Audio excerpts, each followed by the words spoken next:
pozdravljeni! Danes govorimo o rastlinskih pigmentih.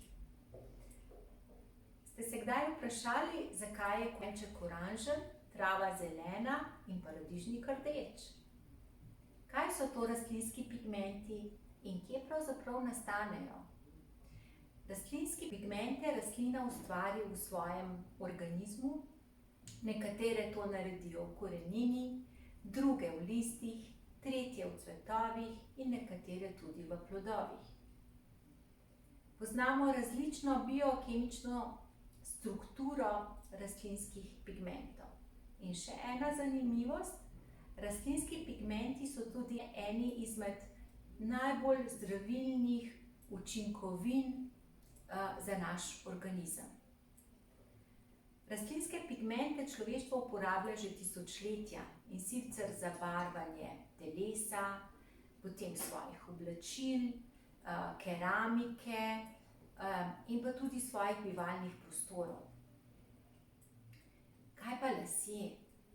Kaj pa naši lasje? S čim pa lahko barvamo naše lase?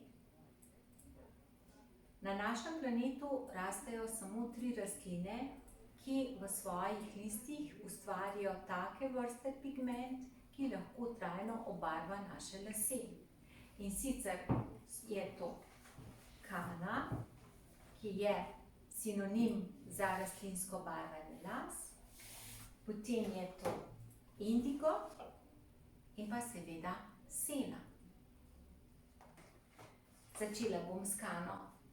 Kana svoj oranžno-rdeči pigment, ki se imenuje lauson, ustvari v svojih listih, in lauson je najpopolnejše barvilo za naše lase.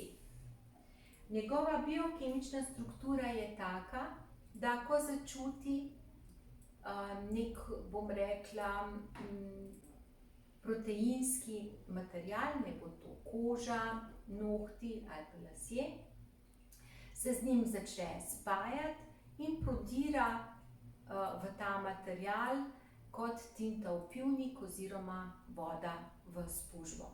Na ta način kanin pigment lauson prodre v naše lase in ostane v njih trajno. Druga rastlina je indigo. Indigo svoj pigment indigotin, ki je vijolično-modre barve, ravno tako ustvari v svojih listih. Indigo je odlično barvilo za barvanje tkanin in se uporablja že od starega veka naprej in je bil tudi eden izmed najbolj cenjenih in najdražjih barvil za barvanje tkanin, iz katerih so potem sešili obleke takratnim aristokratom.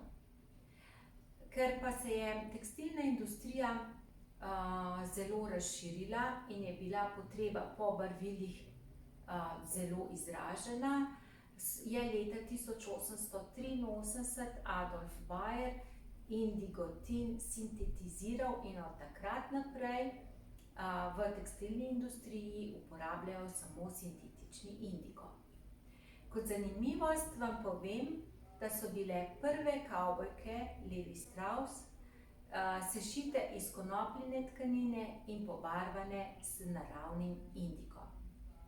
Tretja rastlina, ki je pa vam najmanj poznana, sena, svoj zlati pigment ustvari ravno tako v listih in ta pigment se imenuje antrakinon.